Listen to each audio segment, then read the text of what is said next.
Alright, welcome back to the Nobleman Piper. I'm John, and this is part 2 on the 2018 Cob of the Year by Missouri Meerschaum Company in conjunction with the Corn Cob Nation Group.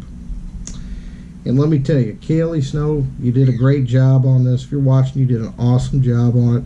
Don't let anybody beat on you or anything else. Don't let the survey results get to you. You did a great job on this pipe, and congratulations. And congratulations to everybody else who was able to get one. So as I said in part 1, I did notice one problem, and you can't tell on camera. Number one, this thing was super tight, and it still is. I'd rather have tight than loose. But there's a little bit of a gap there here at the bottom. It's probably about 7 to 10 thousandths gap. Whereas the gaps, there's no gap at the top. I looked at the end of the pipe and noticed that the stem wasn't concentric into the shank. So I kind of looked at the other pipe, the one that decided to not smoke. I noticed a little bit of a gap at the bottom, but I did not notice a concentricity issue. So I decided to go ahead and get the machinist tools out, take a little bit further of a look at what we got going on here.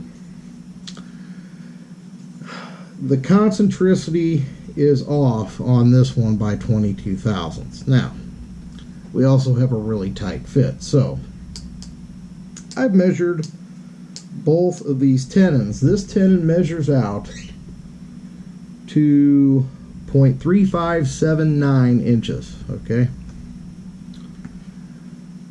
The one in the unsmoked measures 0.3447 inches, and these were measured with a Brown & Sharp 0 to 1 inch micrometer that's been calibrated. It hasn't been abused, dropped, or anything else. Everything I noticed, there's a very, very rough finish on the tenon. Looks like they might have been purchased oversized or machined oversized, and then rough grit sandpaper ran over them to try to get them to the dimension specified at the factory, and that's great. Except 358 is way bigger than what the shanks normally run. Now, as you can probably tell, there's no radius on the end of this, so the end of this acts like a cutter. If this shank is, let's say, 350 and you run a 358 through here, it's going to be really tight. And since you're using a piece of acrylic to go through this soft wood, if it don't fit, you can make it fit. It'll just kind of waller its own little path out. It'll act like a chisel. So from the factory, it went together fine. Kind of looks okay. No. Having that sharp 90-degree edge on the end of there causes a problem. You end up with something that basically cuts into the shank rather than slides into it. I'll be fair and I'll say that the hole in here is a little bit off.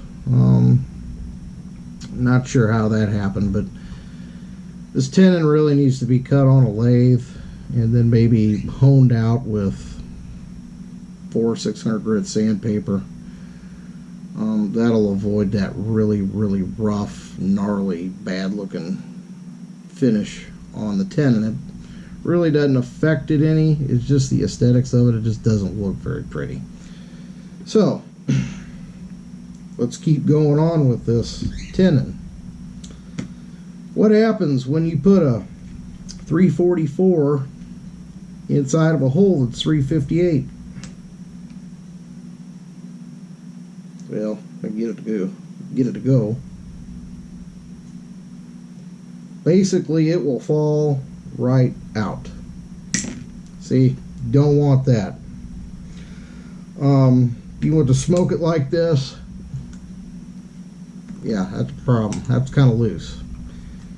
And then if you buy a forever stem or a stem from another provider and you go to put it in that pipe, they machine it to a nominal dimension. This thing's oversized. You didn't know it. Now we have the same problem where it falls right out. It doesn't stay in. So I think Missouri Meerschaum Company needs to take a little bit more time in their manufacturing process on the tenons, on the stems. That was a real big letdown. Other than that, the pipe's great. I definitely recommend it.